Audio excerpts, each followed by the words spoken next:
पंडरीनाथ भगवान की जय। संत गणपति महाराज की जय।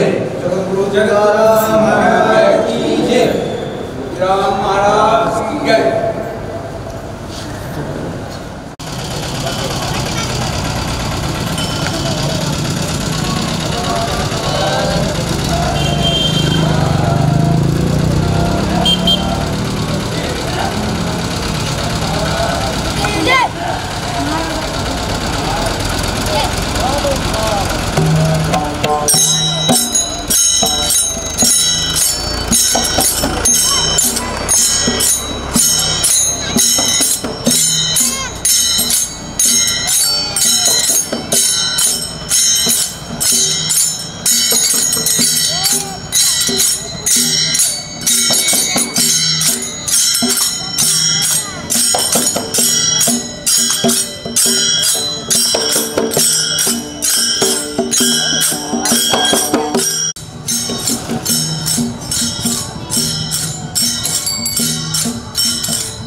कृष्ण हरे जय राम कृष्ण जय राम कृष्ण हरे जय राम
विठ्ठल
संताचे उपकार काय सांगू आता संताचे उपकार काय सांगू आता संताचे उपकार काय सांगू आता संताचे उपकार आज निरंतर जागविते आज निरंतर जागविते आज निरंतर जागविते काय सांगू आता संताचे उपकार काय सांगू आता संताचे उपकार काय सांगू आता संताचे उपकार निरंतर जागविते निरंतर जागविते काय द्यावे त्याची व्हावे उतराई काय द्यावे त्याची व्हावे उतराई पायी जीवन सोडा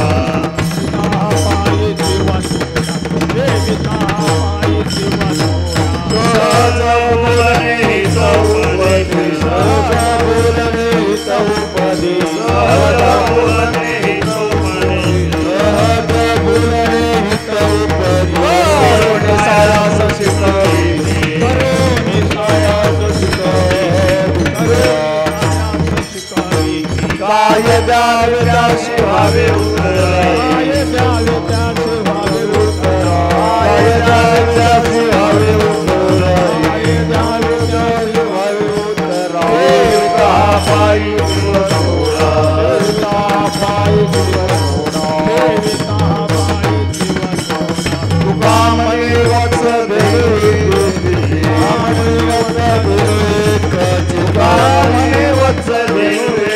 तुका म्हणे वत्स देवी कैसे मजा येते सांभाळीत कैसे मजा येते सांभाळीत तुका म्हणे वत्स देवी तुका म्हणे वत्स देवी तुका म्हणे वत्स देवी म्हणे वत्स देवी कैसे मजा येते सांभाळीत कैसे मजा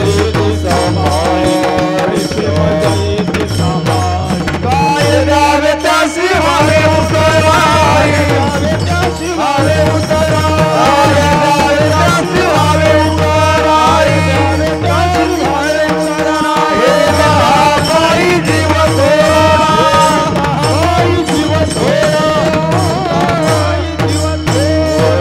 उपार कुमारी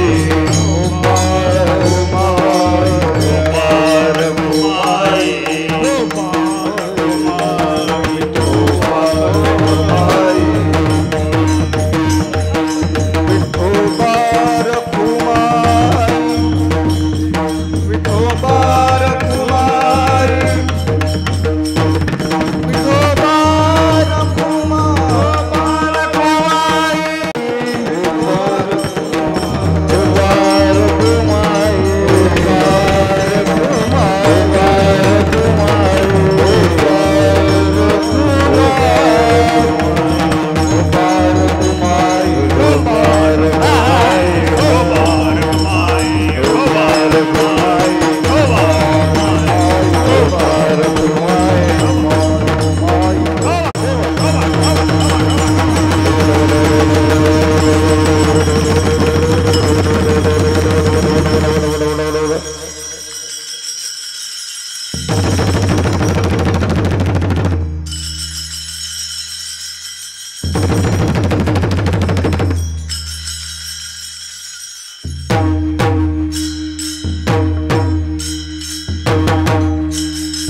पाठीमाग म्हणा ना महाराष्ट्र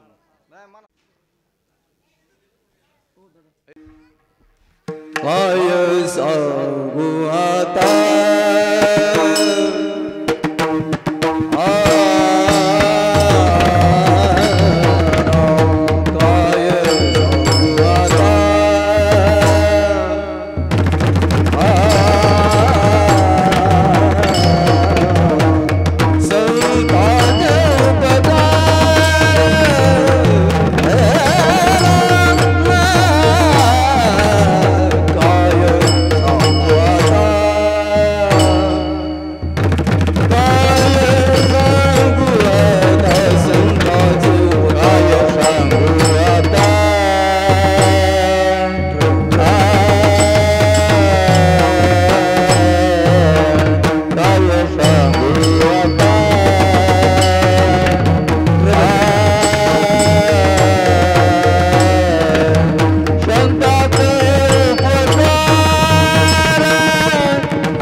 संताचे उपकार मद निरंतर जागविती काय द्यावे त्यासी व्हावे उतराई ठेविता हा पायी जीव थोडा सहज बोलणे हितोपदेश करुणी सायास शिकविती काय द्यावे त्यासी व्हावे उतराई ठेविता हा पायी जीव थोडा तुका म्हणे वत्स देनुवेचे चित्ती तैसे मद येती सांभाळीत काय द्यावे त्यासी व्हावे उतराई ठेविता हा पायी जीव थोडा विठ्ठल विठ्ठल प्रथम नमन गुसवे चरण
ज्ञानेश्वरा करुणाकरा दयाळा तुमचा अनुग्रह लादलो पावन झालो चराचरी नमो सद्गुरु तुकया ज्ञानदीपा नमो सद्गुरु सचितानंद रूपा नमो सद्गुरु भक्त कल्याण मूर्ती नमो सद्गुरु भास्करा पूर्ण कीर्ती ज्यांची केली या स्मरण होय सकळ विद्यांचे अधिकरण तेची वंदू श्रीचरण श्री गुरूंचे ते नमस्कारुणी आता काय सांगू आता संताची उपकार मद निरंतर जागविती काय द्यावे त्यासी होई उतराई ठेविता हा पायी जीव थोडा प्राप्त स्थळी प्राप्त प्रसंगी कीर्तनरूपी सेवेसाठी घेतलेला अभंग आपल्या सर्वांच्या अंतःकरणाचे अधिष्ठान भागवत धर्माच्या कलस्थानी असलेले वैराग्याचे महामेरू सकल जगत उद्धारू छत्रपती शिवरायांचे गुरु जगद्वनी जगद्गुरू संत तुकाराम महाराजांचा सर्वांच्या परिचयाने पाठातला असा संतपर प्रकरणाचा अभंग आहे। प्रस्तुत अभंगाच्या अनुषंगाने सखोल चिंतन मांडण्याचा मानस आहे, पण सेवेला प्रारंभ करण्यापूर्वी आता 12 वाजले आहेत। एक अभंग होईल आणि त्यानंतर पुष्पवृष्टी केली जाईल। अभंग घ्या, चालू करा, वेळ झालेला आहे। तुम्ही कृपा सुद्यावी सकळ सांगावी सकळ सांगावी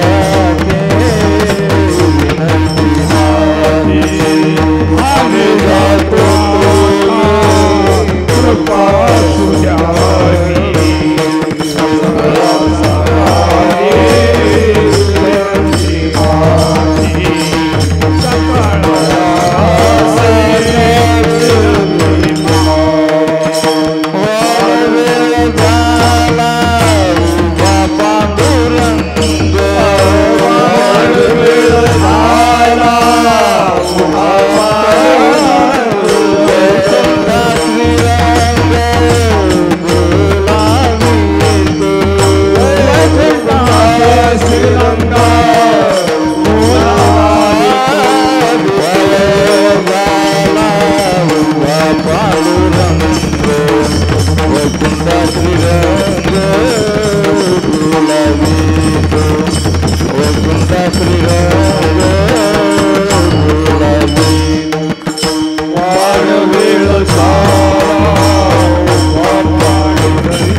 माघ वद्य तृतीया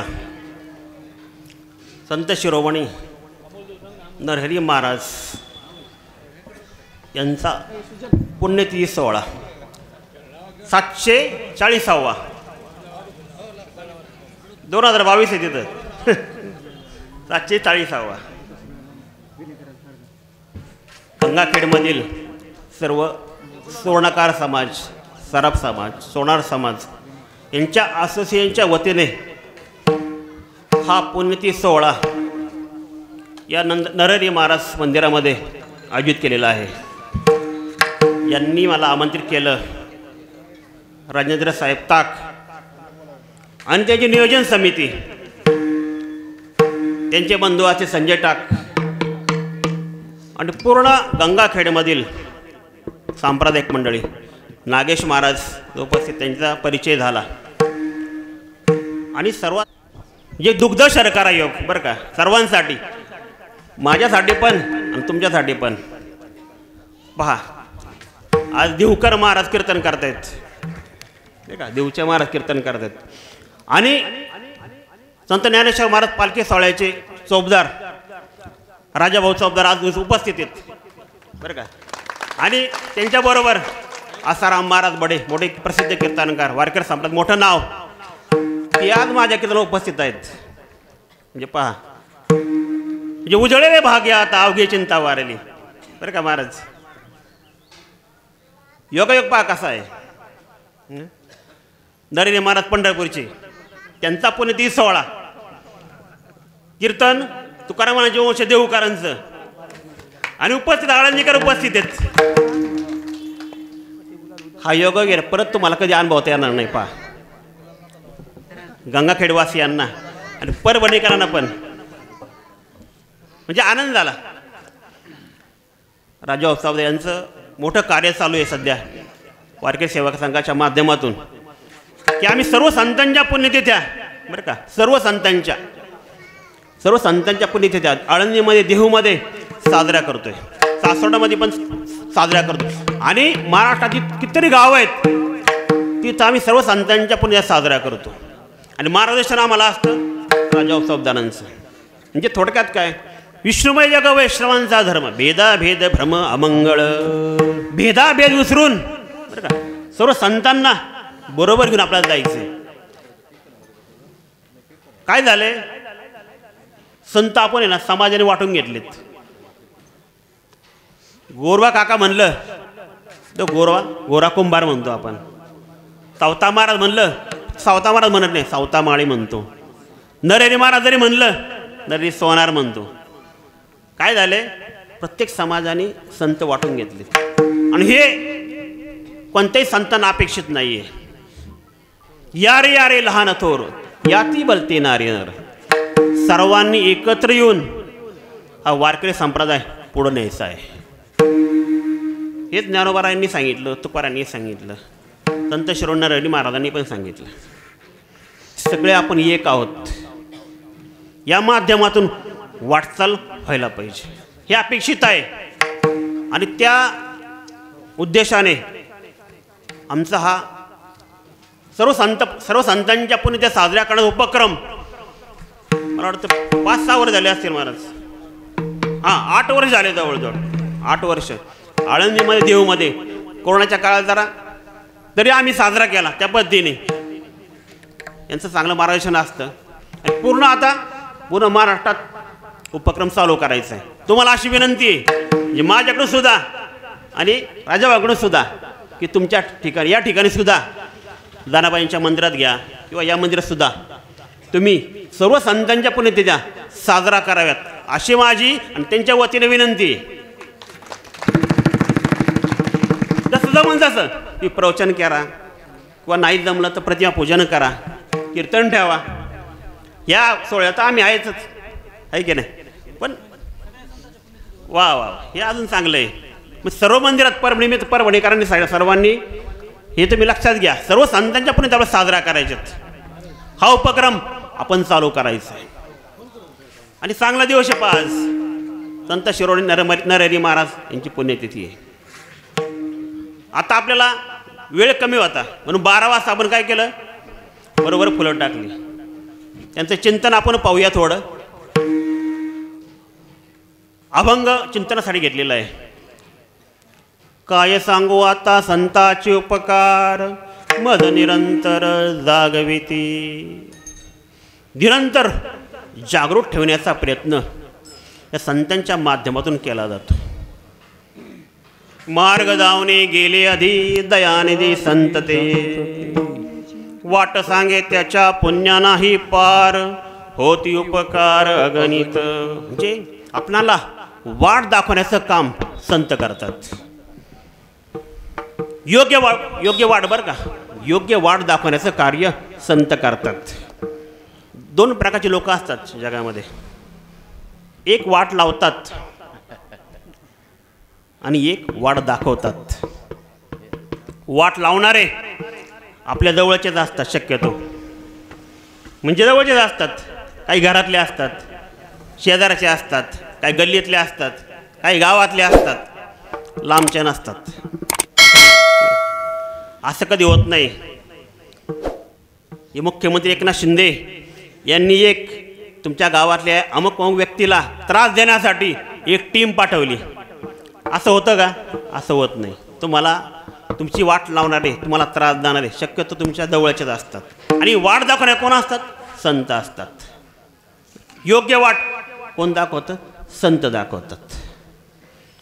आता वाट दाखवतात आपल्याला, आपलं मार्गदर्शन करतात संत करतात. कशाच्या माध्यमातून करतात तो? त्यांच्या अभंगाच्या माध्यमातून.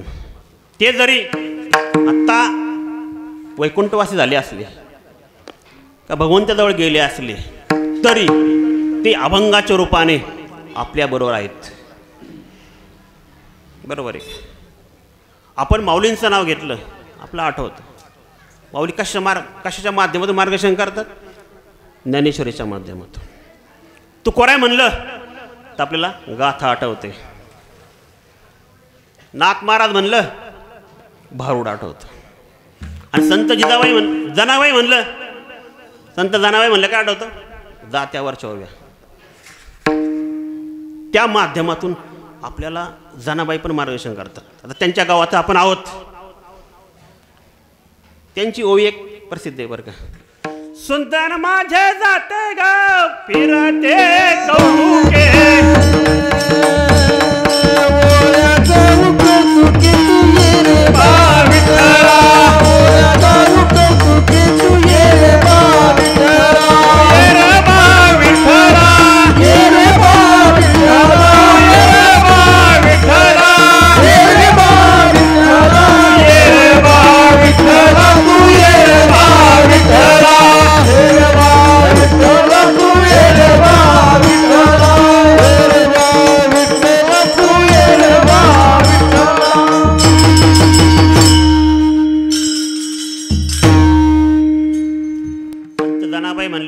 जात्यावरच्या ओव्या आठवतात. म्हणजे संत मंडळी काय करतात? त्यांच्या अभंगाच्या माध्यमातून, त्यांच्या साहित्याच्या माध्यमातून आपणाला उपदेश करतात, आपली योग्य वाट दाखवतात, दिशा दाखवतात. हे कार्य संत करतात. पहा, आज मराठी भाषा दिन आहे बरं का. मराठी भाषा दिन पहा, या संतांनी मराठी भाषेला समृद्ध आणि श्रीमंत करण्याचं कार्य या संतांनी केले. पहा, पण संत शिरोमणी नरहरी महाराज असतील, नामदेव महाराज असतील, माऊली असतील, तावता महाराज, गोरोबा काका, या सर्वांनी या मराठी भाषेला मोठं योगदान दिलेले. आणि त्यांच्या अभंगाच्या माध्यमातून, ओव्या असतील, अभंग असतील, ज्ञानेश्वरी असतील, या माध्यमातून आपल्याला काय करतात? ते मार्गदर्शन करतात. पहा, तुकड्यांनी काय केलं? गाथा लिहिली. आपण त्याला काय म्हणतो? पंचमवेद म्हणतो किंवा तुकोपनिषद म्हणतो. तुकोपनिषद, पंचमवेद. कसं असतं तुम्हाला मगाशी सांगितलं, एखादी चांगली गोष्ट केली ना की त्याची वाट लावणारे प्रत्येक गावागावात असतात. तुकोबांनी पंचमवेद लिहिला, तुकोबांची गाथा स्वतः लिहिली त्यांनी, त्याला म्हणतो तुकोपनिषद. हे काही आमच्या गावातल्या लोकांना पसंत पडलं नाही. कोण होते आमच्या गावात त्यावेळी? वाट लावणारे मंबाजी, सालोमालो हे होते बरं का. आता त्याला विरोध करण्याचं कारण काय हो? कोणी सांगितले, वेदांचा अर्थ अम्मासीस ठावा, एरा निभावा भार माथा, तुका जरी सहज बोले वाणी, त्याचे घरी वेदांत वाहे पाणी. हे तुकोबांच्या गाथेमधून बरं का वेद सांगितला जायचा. तुकोबा सांगतात. आता बरेच जण, बडे महाराज बरेच जण म्हणतात बरं का, अहो आम्ही 50 पारणं केली पण आम्हाला वेद कुठं गाथेमध्ये दिसला नाही बरं का राजभाऊ. बरेच जण सांगतात, अहो आम्ही 50 पारणं केली, वेद कुठं आम्हाला सापडत नाही हो, कसा शोधायचा वेद? त्यांना मला मी सांगतो मला कसा शोधायचा बरं का. म्हणलं तुम्हाला तत्वमसी महावाक्य माहिती आहे का? तत्वमसी म्हणजे काय? हे वेदामधलं महावाक्य बरं का. तत्वमसी म्हणजे तत्त्वम असी, ज्याचा तो शोध घेतोय तो तूच आहेस. तत्त्वम असी, तो तूच आहेस बरं. आता हे संस्कृत आहे. आता त्या काळी बघा, आत्ताच्या काळात संस्कृत लोकांना कळत नाही, त्या काळी काय कळत असावं 400 वर्षापूर्वी. आता हे तत्वमसी कशामधलं वाक्य हो? हे सामवेदामधलं छांदोग्य उपनिषदामधलं वाक्य आहे. कोणता? सामवेदामधलं छांदोग्य उपनिषद. हेच तुकोबारायांनी सोप्या भाषेत प्राकृत मराठीमध्ये सांगितलं. काय सांगितलं हो? देवाची बरे देवाची बरे देवाची बरे देवाची बरे देवाची बरे देवाची बरे कामाने खरे तुम्ही कामाने खरे तुम्ही न म्हणा देह माझा ऐका न म्हणा देह माझा ऐका कामाने खरे तुम्ही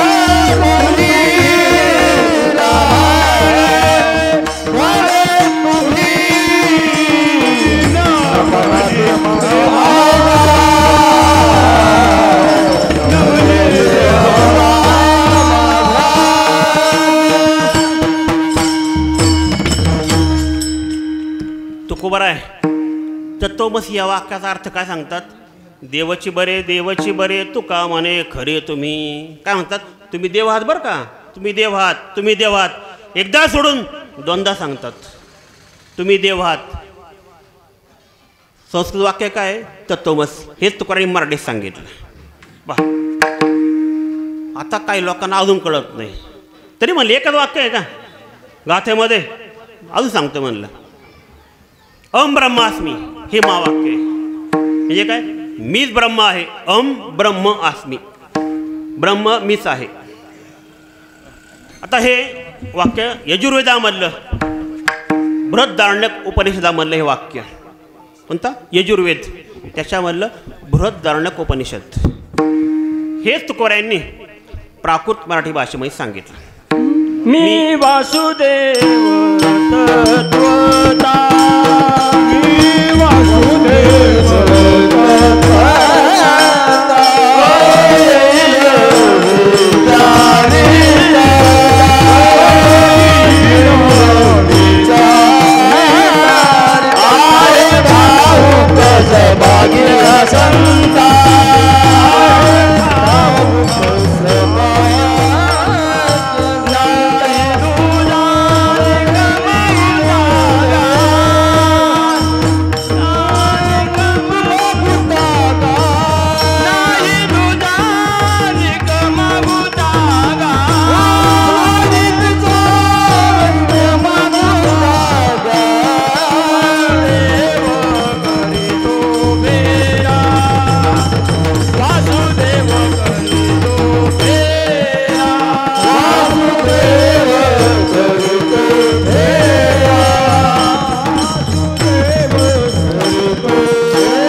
ब्रह्मास्मी.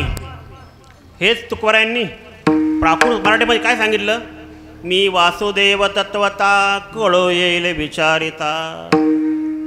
बाकी जी महावाक्य आहेत बरं का, अहम आत्मा ब्रह्म किंवा प्रज्ञानम ब्रह्म, याचा पण तुकोबारायांनी सांगितलेलं आहे. पण आपल्या वेळ नाही त्याची प्रमाण पाहिलं बरं का.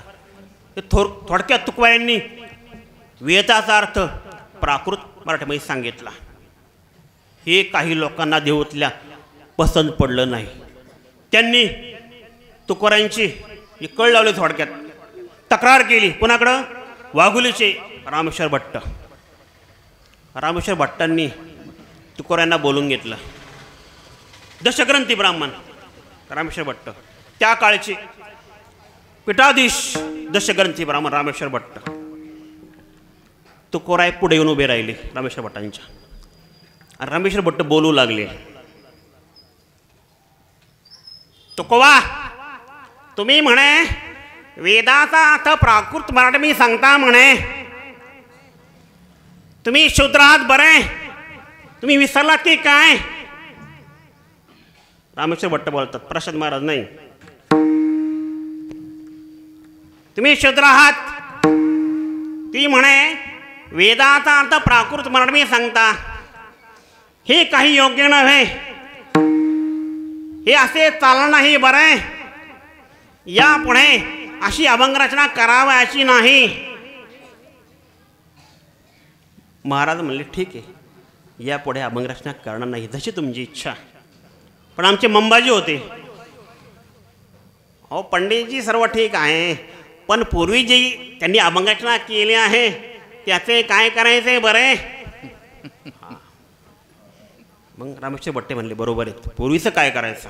हा बरोबर आहे बरोबर आहे. त्या अभंगाच्या भया तुकोबा तुम्ही इंद्र डोहामध्ये लवकरात लवकर विसर्जित कराव्या, अन्यथा तुम्ही शिक्षेस पात्र व्हाल असा आम्ही तुम्हाला आदेश देत आहोत. महाराजांनी पण मान्य केलं, जशी तुमची इच्छा. महाराजांनी मग तो अभंगाच्या वह्या घेतल्या देहूमध्ये आणि इंद्र डोहामध्ये विसर्जित केल्या. आणि 13 दिवसानंतर 14व्या दिवशी काय झालं, त्या गाथा तरल्या. आता तुकोबरायांनी वह्या किती वेळा बुडवल्या वह्या, किती वेळा बुडवल्या वह्या. हां इंद्रण्याच्या डोहामध्ये 2 वेळा तुकोबांनी वह्या बुडवल्या. आता 2 वेळा कधी ती म्हणसाल, एकदा खरेदी खताच्या वह्या बुडवल्या, बरोबर आहे का. खरेदी खताच्या वह्या ज्या शेतकऱ्यांनी कर्ज घेतलं होतं त्याच्या वह्या तुकोबरायांनी इंद्रण्या डोहामध्ये विसर्जित केल्या. दुसऱ्यांदा ह्या अभंगाच्या वह्या विसर्जित केल्या. हे तुकोबरायांनी 2दा वह्या इंद्रण्यामध्ये विसर्जित केल्या. पण पहा, ज्या खरेदी खताच्या वह्या त्या तरल्या का बुडल्या का तरल्या. खरेदी खताच्या वह्या बुडल्या, खरेदी खताच्या वह्या बुडल्या. का बुडल्या, कारण त्या समाजाला बुडवणाऱ्या होत्या. आणि अभंगाच्या वह्या का तरल्या, कारण त्या समाजाला तारणाऱ्या होत्या. विठ्ठल विठ्ठल विठ्ठल.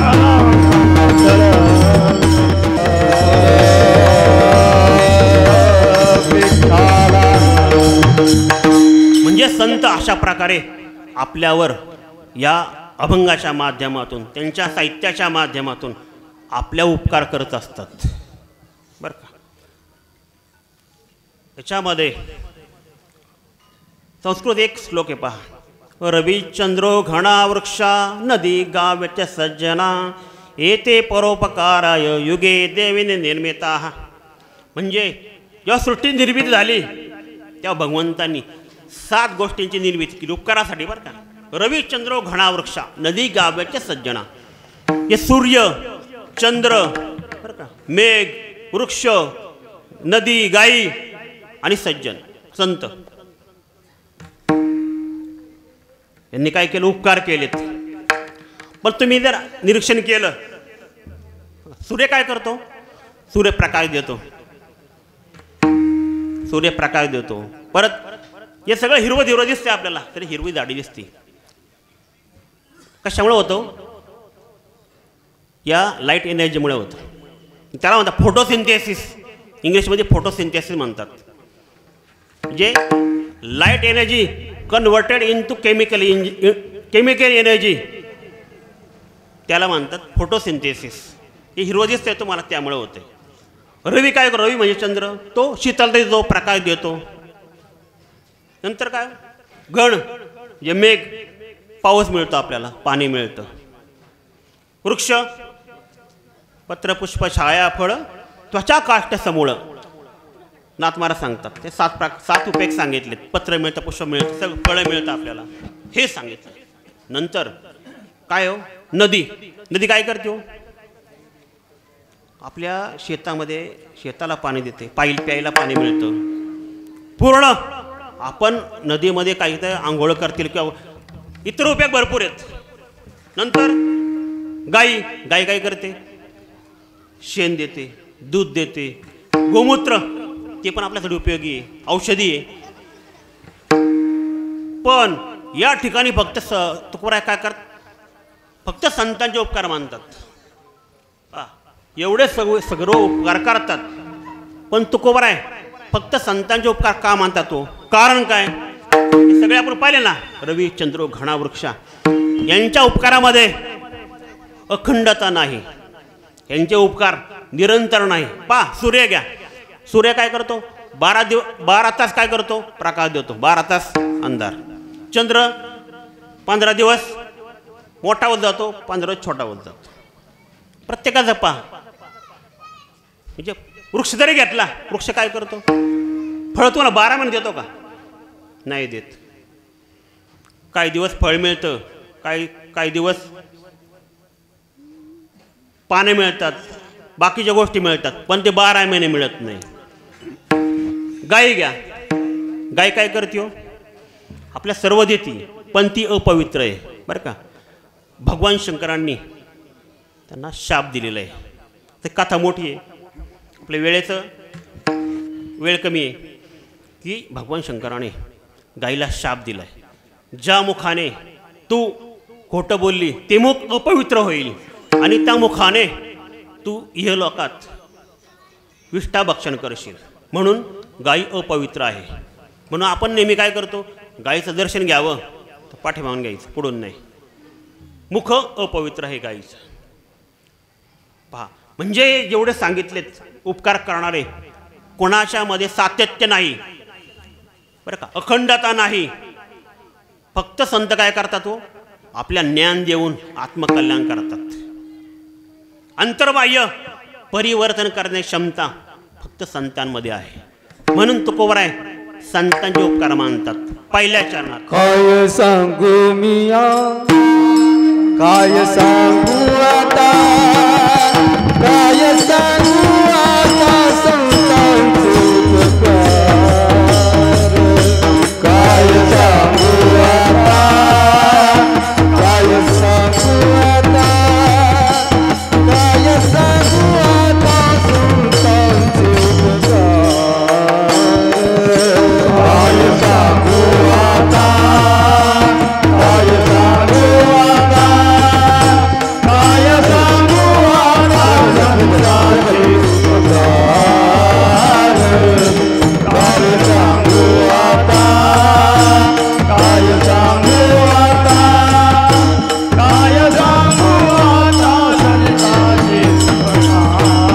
आता,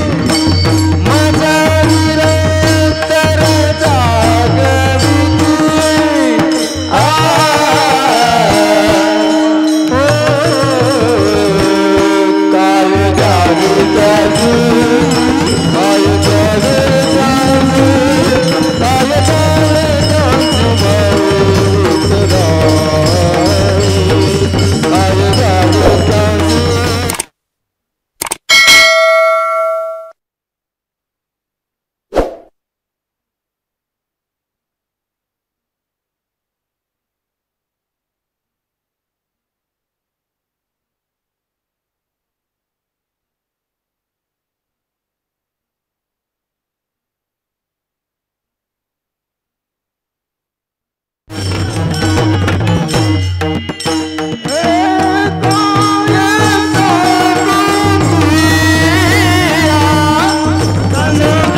संतांचे उपकार.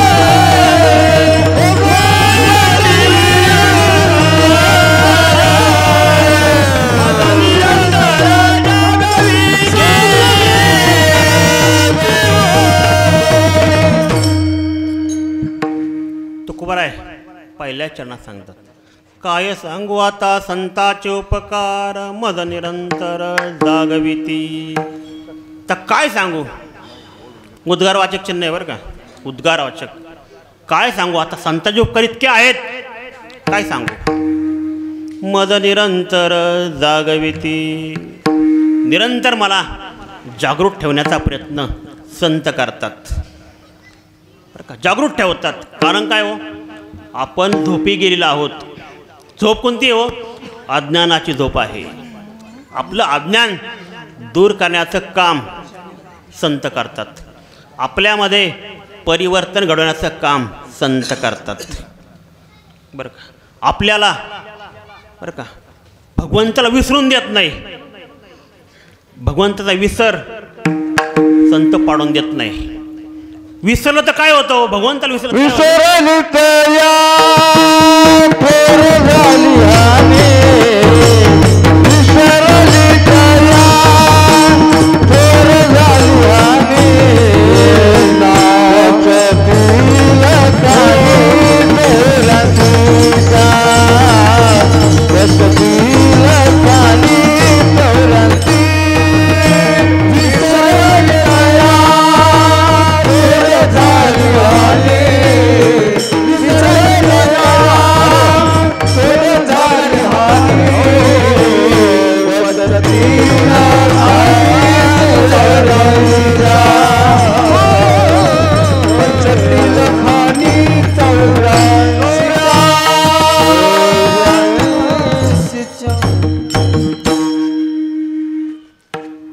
भगवंताला विसरून देत नाही.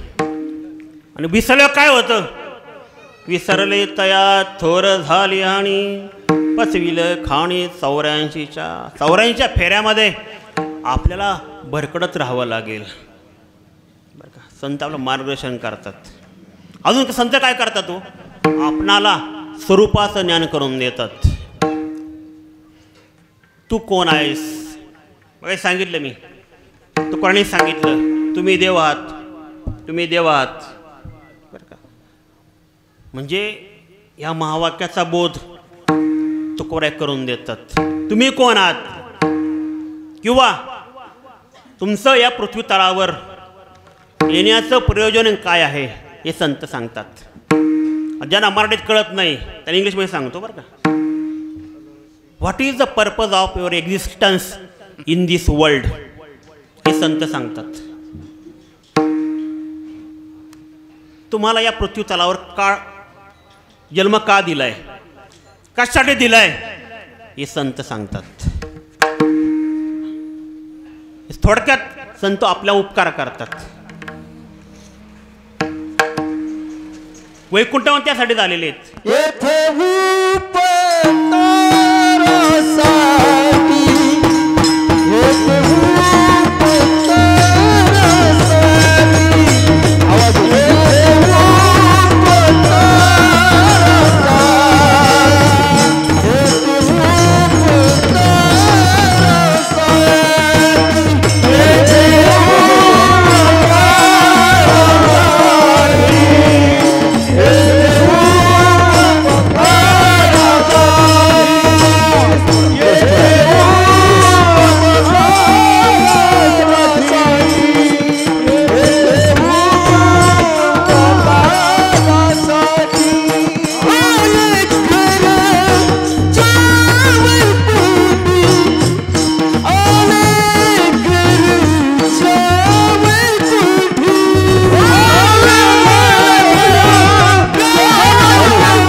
घर आले या वैकुंठी. आता उरलो उपकारापुरता. उपकार करण्यासाठीच आम्ही येथे आलो आहोत आणि उपकारच करणार. सर्व संत सांगतात आम्ही उपकारच करणार. हे स्वरूपाचं ज्ञान पण करून देतात, जागृत करून देतात. हे कोण कार्य तर संत करतात. आता उपकार आणि अपकार यावरून 4 प्रकार पडतात बरं का. जे उपकार आहे उपकार, उपकारावर अपकार, उपकार्यावर अपकार, एक अपकार्यावर अपकार आणि दुसरं चौथं अपकार्यावर उपकार. असे प्रकार वेगळे आहेत. आता उपकार्यावर उपकार, ज्याने उपकार केलाय त्याचे उपकार करायचे. आपण कथा पाहिली पुराणामध्ये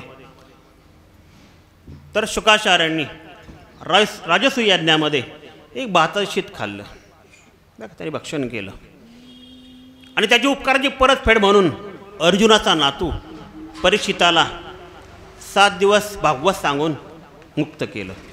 उपकार्यावर उपकार. दुसरं काय हो? उपकार्यावर अपकार. ज्याने उपकार केले ना त्याच्यावर अपकार, म्हणजे आपण सगळे त्यामध्ये आलो आहे की नाही. म्हणजे काय आहेत काही नाही, आपल्यासारखे भरपूर आहेत.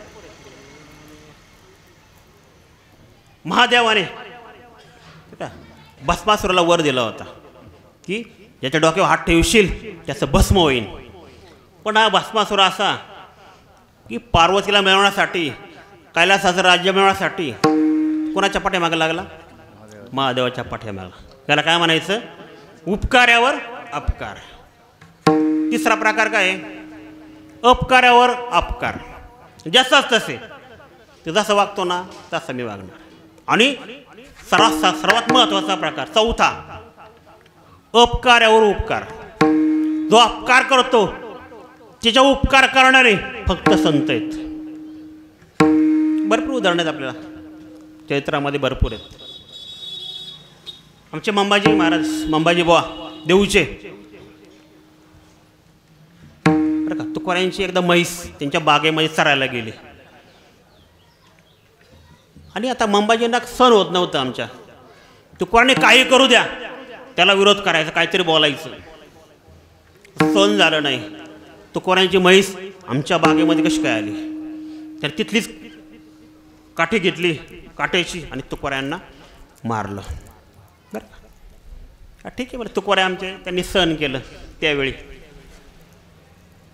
आणि संध्याकाळी त्यांचं कीर्तन होतं देऊच्या मंदिरात आणि कीर्तनाला सुरुवात केली. पण आमचे मंबाजी बुवा पुढे दिसत नव्हते कीर्तनाला. मंबाजी बुवा यायचे कीर्तनाला यायचे, पण कशासाठी? महाराजांची चूक कुठं होती? महाराजांची कोणती प्रमाण आहेत? आपल्याला लिहून घेता येतील का? तुका म्हणायच्या ऐवजी मंबाजी म्हणून टाकायचं आणि अभंग त्यांच्या नावावर खपवायचे. यासाठी मंबाजी त्या कीर्तनाला यायचे.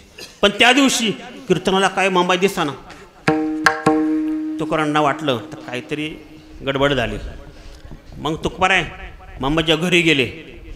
अहो म्हणले, मंबाजी तुम्ही आज आले नाही कीर्तनाला, कीर्तन चालू होतं, तुम्ही दिसले नाही. तुम्ही दिसलं नाही की मला कीर्तन करता येत नाही ना, तुम्ही कीर्तनाला पाहिजे. कीर्तन तुम्ही नाही, तुम्हाला काय? मंबाजी पडले होते बरं का, झोपले होते असे. आणि तुमचे काय हात दुखतात, पाय दुखतात. हाल मला मारून तुमचे हात दुखत असतील, तुम्हाला हातला मालिश करून देतो, चोळून देतो, हात दाबतो, पाय दाबतो. काही अडचण आहे का? काही त्रास होतो तुम्हाला? जर ना आता मंबाजी बोला तर कसं तरी वाटलं. म्हणले आता एवढं मी याला मारले, काठीने मारले, हां तरी हा माझे पाय दाबतोय, हात दाबतोय. याला काय म्हणायचं? अपकार्यावर उपकार. मग मंबाजी बुवा कीर्तनाला गेले. पहा हे कोण करतं फक्त? अपकार उपकार फक्त संत करू शकतात, आपण नाही. आज संत इतके उपकार आहेत, काय त्यांना वाटत, तुम्हाला वाटन इतके उपकार केलेत तर संतांना द्यायचं तरी काय? त्यांचं उत्तराई कसं व्हायचं? काय पावे उतराई, काय द्यावे त्यासी पावे उतराई, काय द्यावे त्यासी पावे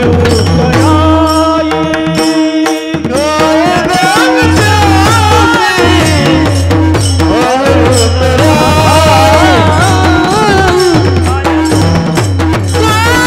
त्यासी पावे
संत इतके उपकार करतात म्हणून काय द्यावे त्यासे व्हावे उतराई ठेविता हा पायी जीव थोडा.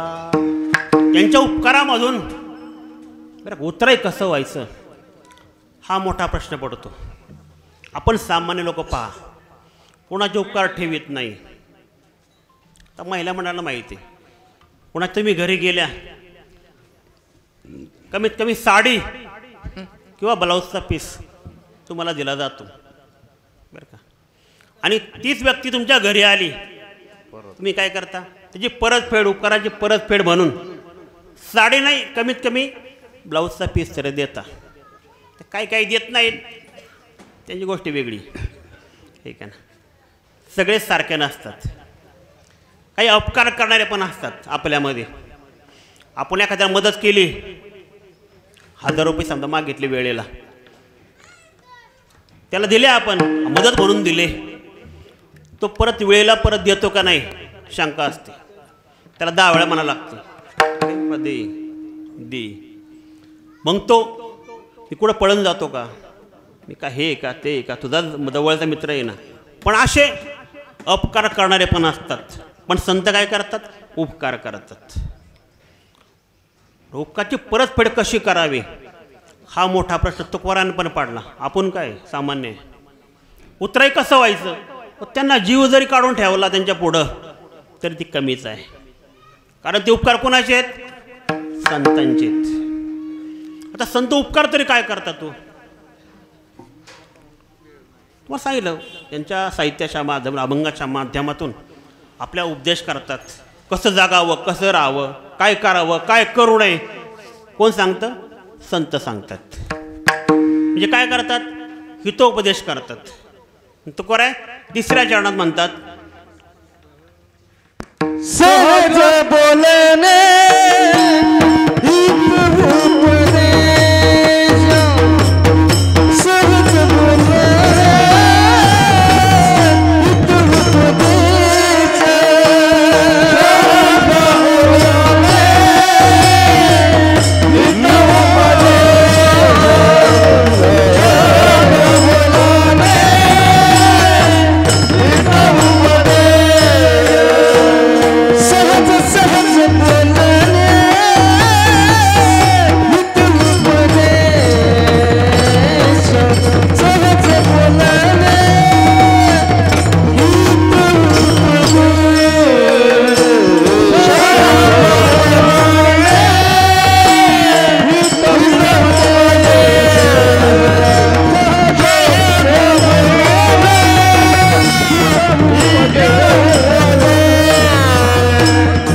बोलणे हितोपदेश करुणे सायास शिकविती. सहज बोलतात बरं का. अभंगाच्या माध्यमातून आपल्याला सहज उपदेश करतात.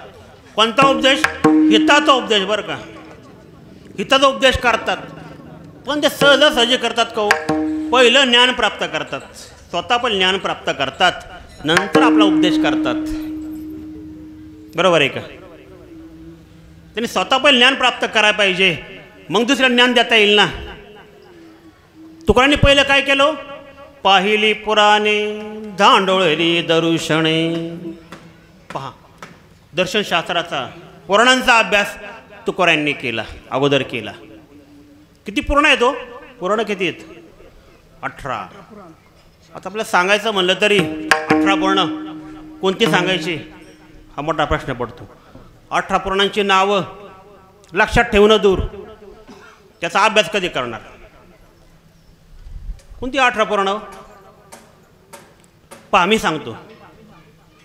अग्निपुराण, भविष्यपुराण, ब्रह्मपुराण, ब्रह्मांड पुराण, ब्रह्मवैवर्त पुराण, नारद पुराण, मत्स्य पुराण, विष्णू पुराण, पद्मपुराण, लिंग पुराण, स्कंद पुराण, वामन पुराण, वराह पुराण, वायू पुराण, मार्कंडे पुराण, कुर्म पुराण, भागवत पुराण, गरुड पुराण. बघा 18 झाली का? या 18 पुराण याचा अभ्यास तुकारांनी केला. आपलं याची नावं जरी आठवायचे म्हणलं तरी आपला घाम फुटतो. तुकारांचा अभ्यास केला. त्याचा नाही, फक्त त्याचाच नाही, दर्शनशास्त्राचा अभ्यास केला. दर्शनशास्त्र किती येतो? आपण म्हणतो, काय म्हणतो? षडदर्शन. 6 शास्त्र आहेत. कोणती आहेत? ती पण माहिती पाहिजे, कमीत कमी नावं तरी माहिती पाहिजे. पहिले काय हो? सांख्यशास्त्र. सांख्यशास्त्राचे प्रवर्तक कोण आहेत? कपिल मुनी. नंतर वैशेषिक, त्याचे महर्षी कणाद. योगशास्त्र पतंजली. बरोबर आहे का? तुला सांगा बरं का? योगशास्त्र पतंजली. न्यायशास्त्र गौतम ऋषी. पूर्वमीमांसा बादरायण. जेमिनी, पूर्वमीमांसा जेमिनी आणि उत्तरमीमांसा बादरायण. ही झाले अस्तिकशास्त्र. बरं का? अस्तिक आणि नास्तिकमध्ये फरक आहे बरं का शास्त्रामध्ये. जे वेदाला मानतात ते आस्तिकशास्त्र, जे वेदाला मानत नाही ते नास्तिकशास्त्र. नास्तिकशास्त्र कोणते येतो? जैन, बुद्ध, बौद्ध, चार्वाक ही 3 नास्तिकशास्त्र गणली जातात. आणि 6 शास्त्र हे नास्तिकशास्त्र. हे 6 शास्त्र सांगितले आस्तिकशास्त्र, आणि 3 जी सांगितली त्यानंतर जैन, बुद्ध, चार्वाक हे नास्तिकशास्त्र. सर्वांचा अभ्यास तुकारांनी केला आणि आपल्या गाथेच्या माध्यमातून जगाला उपदेश केला. सहज करुणी सायाचा शिकवेती. तर काही काय ना कसं असतं, किती जरी सांगितलं ना, डोकं पुढून सांगा त्यांच्या पुढं, काय काय ऐकत नाही नाही का? तुकोबा सांगतात, किती वेळा सांगितलं तुकोबांनी, किती उपदेश करा, पण काय काय ऐकतच नाही. आता तरी पुढे हाची उपदेश नका करू नास आयुष्यात, नका करू नास आयुष्यात. आता तरी पुढे हाचे उपदेश, नका नाश करू आयुष्याचा. उपदेश करतात, हितोपदेश करतात. महत्त्वाचं म्हणजे हितोपदेश करतात. आणि ज्यांना समजलं नाही त्यांना काय करतात, खूप सायास करून शिकवतात.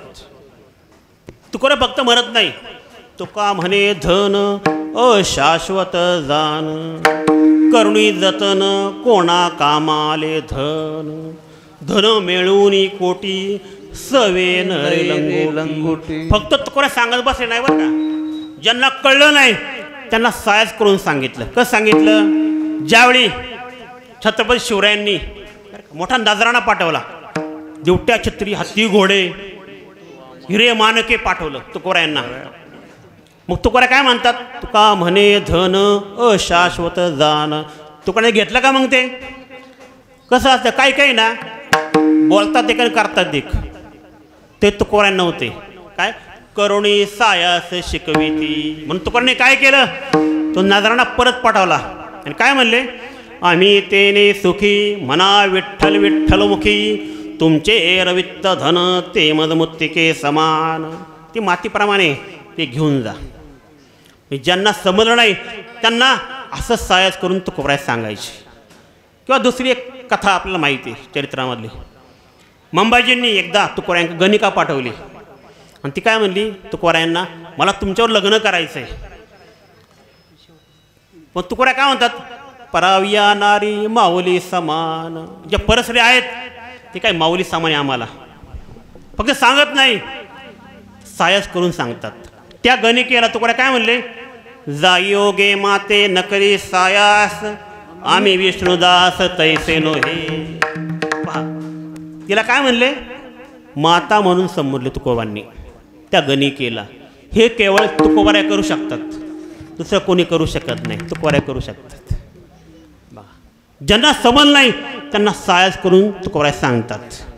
फक्त तुकोबराय बरं का, फक्त तुकोबराय नाही. आता आज कुणाची पुण्यतिथी आहे, संत शिरोमणी नरहरी महाराजांची.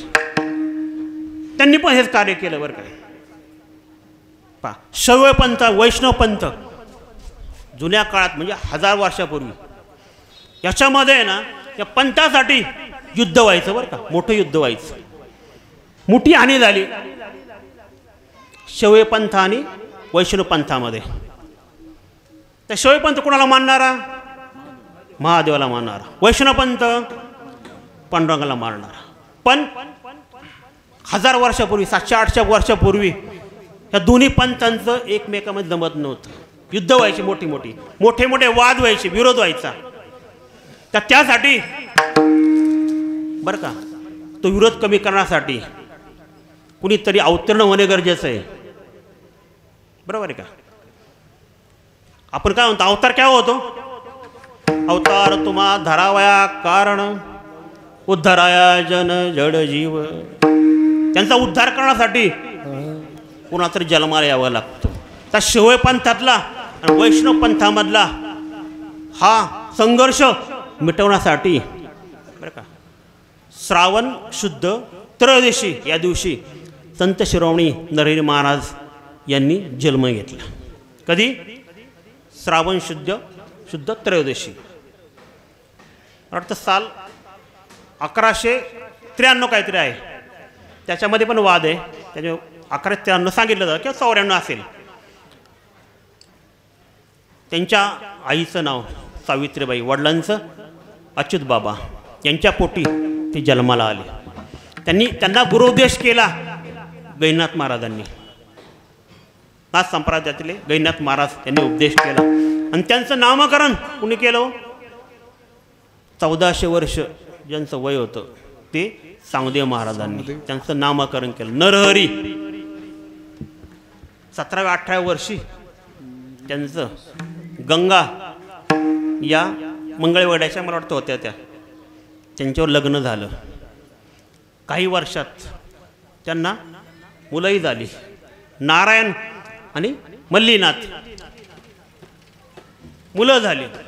पण हे पहिले बरं का नरहरी महाराज म्हणजे पहिले वारकरी संप्रदायातले शैवपंथीय वारकरी बरं का, संत पहिले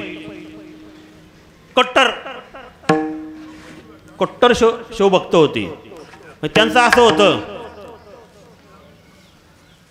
दर्शन जाऊ द्या, पांडुरंगाचं दर्शन जाऊ द्या, ते मंदिराचा कळस पण पाहायचा नाही, दर्शन बाजूलाच. इतकं त्यांचं कट्टर शिवभक्त होते. आता हे लोक सांगतात कट्टर शिवभक्त, असं कुठं असतंय का, संत कुठे असे असतात का. पण पहा ही लीला आहे बरं का.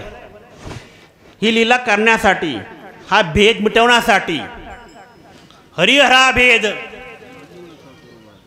नाही नका करू वाद, हा भेद मिटवण्यासाठी नरहरी महाराज अवतीर्ण झाले होते.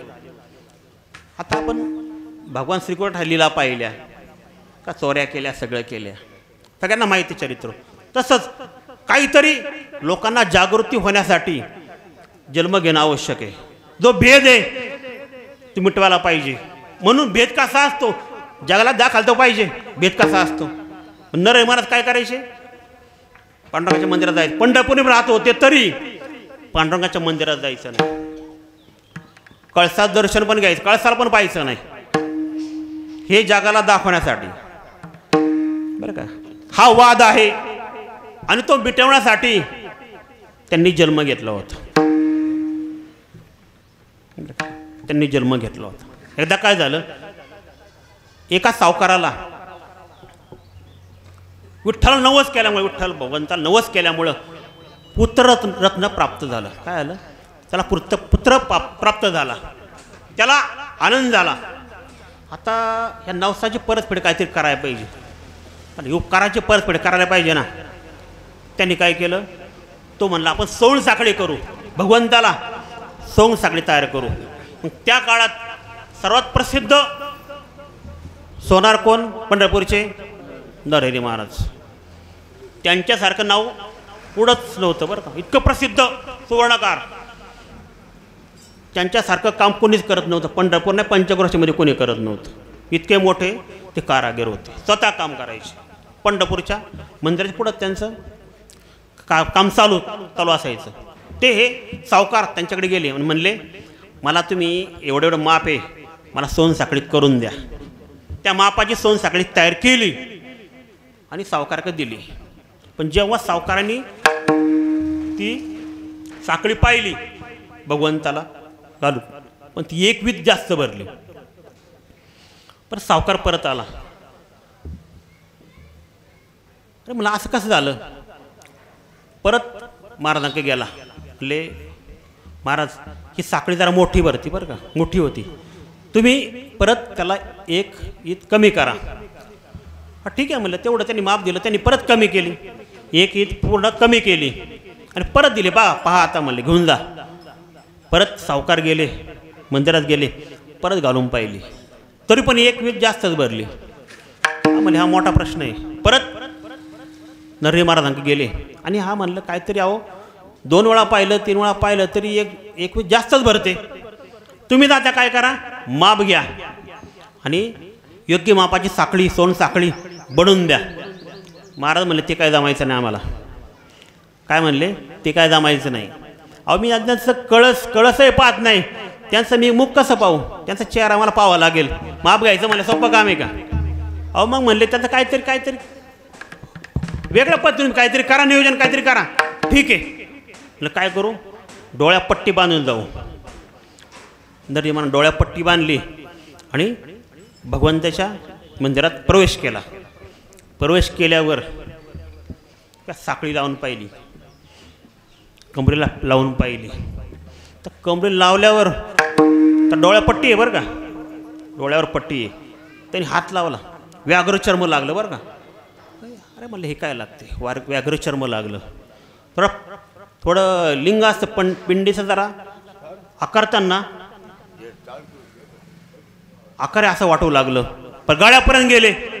गळ्यापर्यंत गेल्यावर गळ्यामध्ये नाग असल्या त्यांना भास झाला. नागासारखं काहीतरी आहे गळ्यामध्ये. हात विठ्ठले, भगवंत विठ्ठले आणि याच्याकडं व्याघ्रचर्म आणि गळ्यामध्ये नाग, कसं शक्य आहे? त्यांनी डोळ्याची पट्टी काढली आणि परत पाहिलं. अरे साक्षात विठ्ठलाचे. म्हणले आता परत पट्टी बांधू. परत पट्टी बांधली आणि परत माप घ्यायला सुरुवात केली. परत व्याघ्रचर्म लागलं, गळ्यापर्यंत गेले, नागास्पर्श झाला, परत डोळ्याची पट्टी काढली. असं 2-3 वेळा 3-4 वेळा झालं बरं का. मग त्यांना अनुभूती आली. म्हणजे ही काहीतरी लीला, भगवंताची लीला आहे.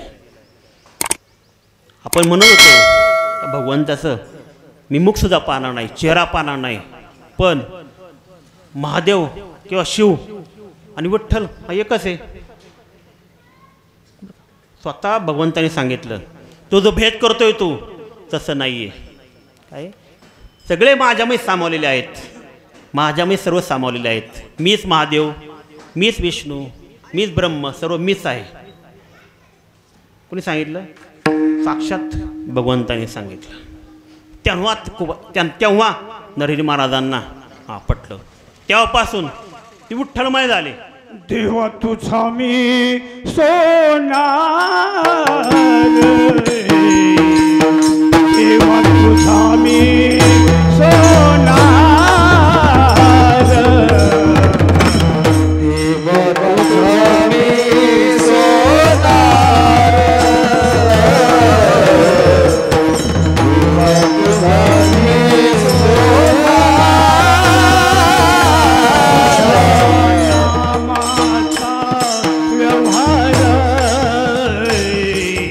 तुझा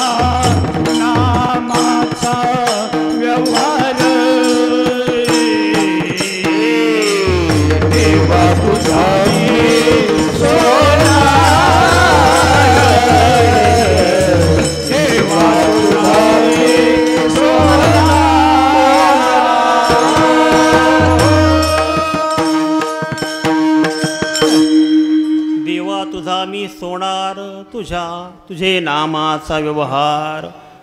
बरं का, नरहरी महाराज पूर्ण विठ्ठलमय झाले, त्यांच्यामध्ये परिवर्तन झालं. मग त्यांनी जगाला सांगायला सुरुवात केली. बरं का, त्यांनी जगाला उद्देश केला की जग हे कसं आहे, पूर्ण ब्रह्मरूप आहे. जग हे अवघे सारे ब्रह्मरूप. नाथवारा नरहरी महाराजांचा प्रमाण आहे. जग हे अवघे सारे ब्रह्मरूप, सराभूती एक पांडुरंग. सर्वांच्या मध्ये पांडुरंग भरून व्यापलेला आहे. हरिहरा भेद काही नका करू वाद. हा भेद मिटवण्याचं काम कोणी केलं? सर्वप्रथम नरहरी महाराजांनी केलं. त्यांचा अवतारच त्यासाठी झालेलं होतं. ज्यांनी वाद मिटवला हरी आणि हरामधला. फक्त काय वेलांटीचा फेरा, दोन्हीमध्ये काय फक्त वेलांटीचा फरक आहे. ते वाद मिटवण्याचं काम महाराजांनी केलं. म्हणजे काय करायचं? सायच करू. मी प्रमाण काय तुकोबांचं, करुणी सायचं शिकविती. लोकांना सहज कळत नाही. बरं का, मोठ्याने सांगितलं ना, बरं का, अनुभव घेऊन सांगितलं. अनुभव आले अंगात ते या जगात देत असे. अनुभव घ्यायचा, मग जगाला सांगायचा. तो अनुभव जगाला सांगायचा. हेच महाराजांनी केलं. स्वतः अनुभव घेतला, प्रयत्न केला. माऊलींचं एक प्रमाणे बरं का, येथ वडील जे जे करीती तया नाम धर्मो ठेविती. एरते अनुष्ठती सामान्य सकळ. जसे आपले वडीलधारी करतात, फक्त वडील म्हणजे फक्त मोठी मंडळी नाही बरं का, संत मत, त्यामुळे संत पण आले. जे संत करतात, वडीलधारी मंडळी करतात, तसंच आपण अनुकरण करतो. तोच धर्म आहे. जसं नरहरी महाराजांनी केलं, वाद मिटवला. बरं का, 700-800 पूर्वी पहा काय प्रकार होता. मी सांगितलं तुम्हाला, मोठी मोठी युद्ध व्हायची बरं का, शैव पंथामध्ये, वैष्णव पंथामध्ये. ते पूर्णतः ह्या मिटवण्याचं काम नरहरी महाराजांनी केलं. म्हणजे पूर्णतः श्रेय कोणाला जातं? नरहरी महाराजांना जातं. म्हणून आम्ही काय केलं, आता हे वाद आहेत, भेदाभेद आहे, मिटवण्याचं काम आम्ही चालू केलं आता राजबसवदार यांच्या माध्यमातून, की सर्व संतांच्या पुण्यात साजऱ्या करायच्या. भेदाभेद आपण मिटून टाकायचा, कुणीतरी चालू करायला पाहिजे. तसं नरहरी महाराजांनी हे काम 700-800 वर्षापूर्वी चालू केलं. नाथ महाराज पण म्हणतात, त्रिशूळावरी काशीपुरी, त्रिशूळावरी काशीपुरी, चक्रावरी पंढरी. ओ चक्रावरी पंढरी. दोन्ही सारखे सारखे, दोन्ही सारखे सारखे, दोन्ही सारखे सारखे. विश्वनाथ विठ्ठल सखे, विश्वनाथ विठ्ठल सखे. काय सांगितलं? त्रिशूळावरी काशीपुरी, चक्रावरी पंढरी, दोन्ही सारखे सारखे. विश्वनाथ विठ्ठल सखे. विश्वनाथ आणि विठ्ठल हे दोन्ही सारखेच आहेत. सगळ्यात कुणी सांगितलं असेल तर नरहरी महाराजांनी. नाथ महाराजांनी सांगितलं, तुकोबांनी सांगितलं, माऊलींनी सांगितलं. मग सर्वप्रथम कुणी सांगितलं? संत शिरोमणी नरहरी महाराजांनी सांगितलं. म्हणजे थोडक्यात काय, करुणी सायास शिकविती.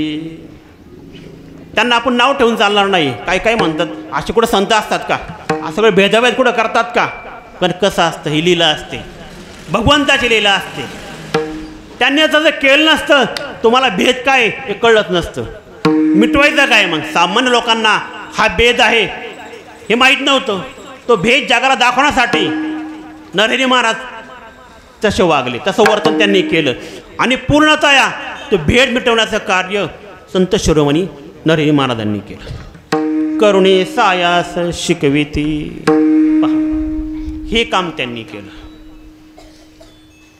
आणि शेवट चरणात तुकाराम म्हणतात, तुका म्हणे वाचा धेनू एकची, तुका म्हणे वाचा धेनू एकची, तुका म्हणे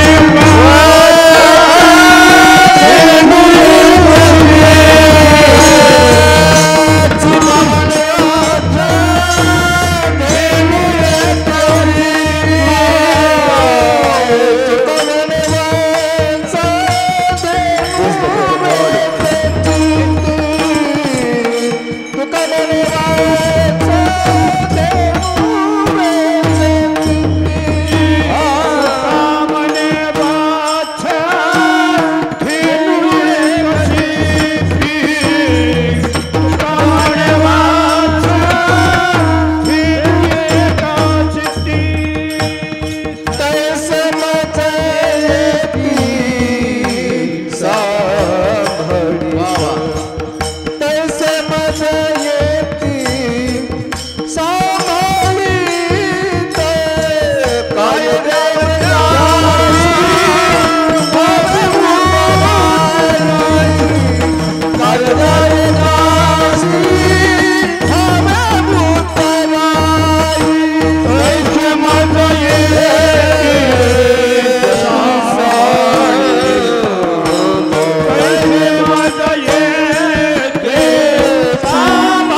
तुका म्हणे वत्स देनुवेची चित्ती तैसे मद येते सांभाळीत.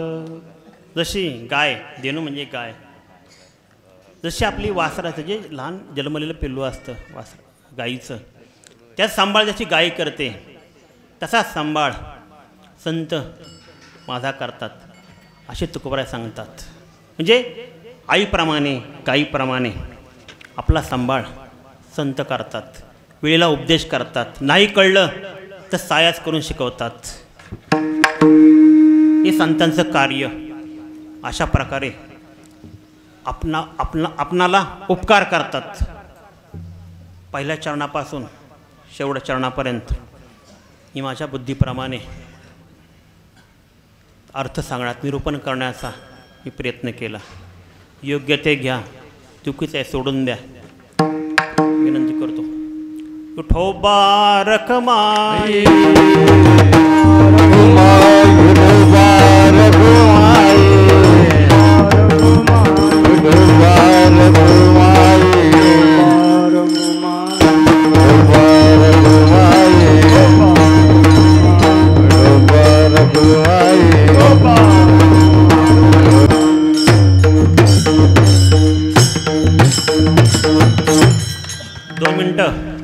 आपण भजन करू.